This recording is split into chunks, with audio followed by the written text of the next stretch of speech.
AGDE।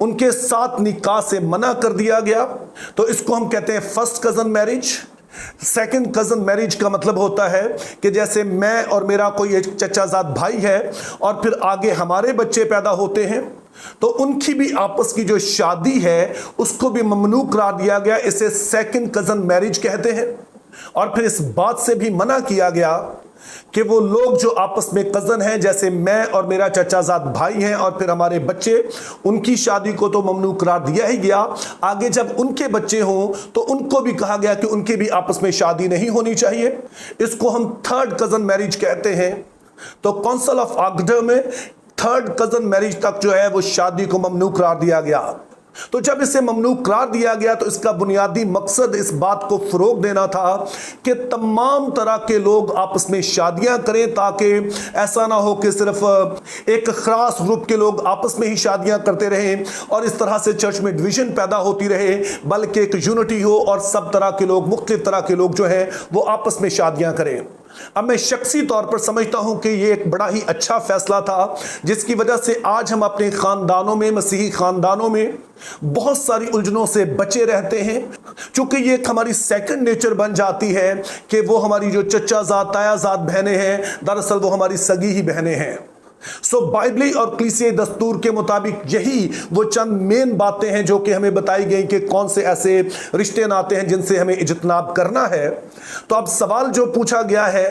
کہ کیا ہم اپنی ذات کے لوگوں میں شادی کر سکتے ہیں، یہ کافی دلچسپ ہے۔ پہلے تو ہم نے یاد رکھنا ہے کہ یہ جو ذات کا نظام ہے اس کا بائبل سے کوئی تعلق نہیں ہے۔ ذات پات کا نظام دراصل ہندوؤں میں پایا جاتا تھا، اور وہاں پر ذات صرف ایک ٹائٹل نہیں ہوتا تھا جو ہم نے نام کے آخر میں لکھنا ہوتا تھا، بلکہ ہندوؤں میں ذات کا مطلب ہوتا تھا یہ آپ کی پہچان ہے کہ آپ کا خاندان کا بیک گراؤنڈ کیا ہے، آپ کا پیشہ کیا ہے۔ مثال کے طور پر جو برہمن ہوتے تھے یہ سب سے اونچی ذات سمجھی جاتی، اور یہ وہ لوگ تھے جو کہ سب سے معتبر سوسائٹی میں سمجھے جاتے، یعنی کہ انہی میں سے پنڈت ہوتے، انہی میں سے جوتشی ہوتے،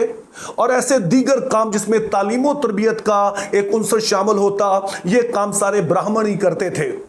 اور ایسا ہی دیگر ذاتوں کے بارے میں کہا جاتا،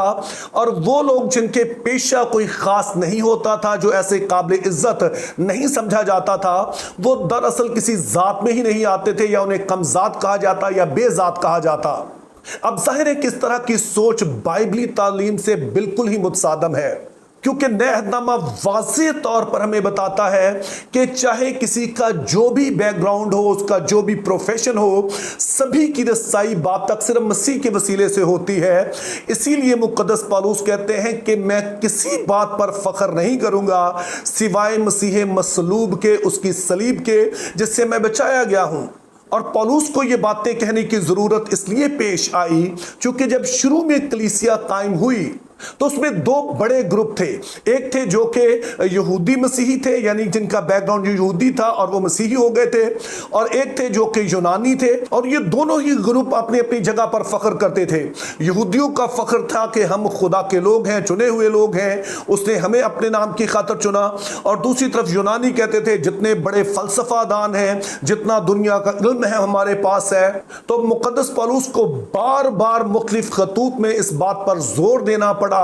کہ جتنوں نے مسیح میں شامل ہونے کا بپتسمہ لیا ہے، اب کوئی یہودی، یونانی، غلام آزاد کا فرق رہا ہی نہیں ہے، چونکہ سبھی اب مسیح یسوع میں ہیں اور اسی سبب سے وہ خدا کے فرزند ہیں۔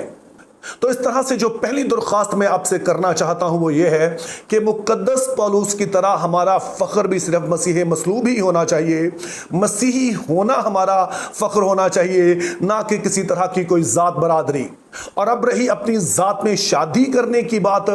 تو میں نے آپ کو بائبلی اور کلیسیائی جو دستور ہے وہ آپ تک پہنچا دیا ہے، اور اس کی روشنی میں یہ بات واضح ہے کہ آپس کی برادری میں شادی کرنا کوئی مسئلہ نہیں ہے۔ ہمیں بائبلی قانون اور جو کلیسیائی دستور ہے اس کا بالکل احترام ہونا چاہیے، لیکن اس سے باہر جو کچھ بھی ہے ہم غیر ضروری طور پر ان چیزوں کو اپنے اوپر لاگو نہ کریں، چونکہ ہم نے یاد رکھنا ہے کہ رشتے پہلے ہی ملنا محال ہے، اور اگر کوئی اچھا رشتہ ملے اور صرف اس وجہ سے کہ ہماری ذات ملتی ہے ہم رشتہ نہ کریں، تو بائبل مقدس میں ایسی کوئی تعلیم پائی نہیں جاتی ہے۔ تو اس بات کو خواہ مخواہ اپنے اوپر لاگو کر کے ہم اپنے بچوں کا نقصان نہ کریں۔ Think biblically, live purposefully. Have a very good day.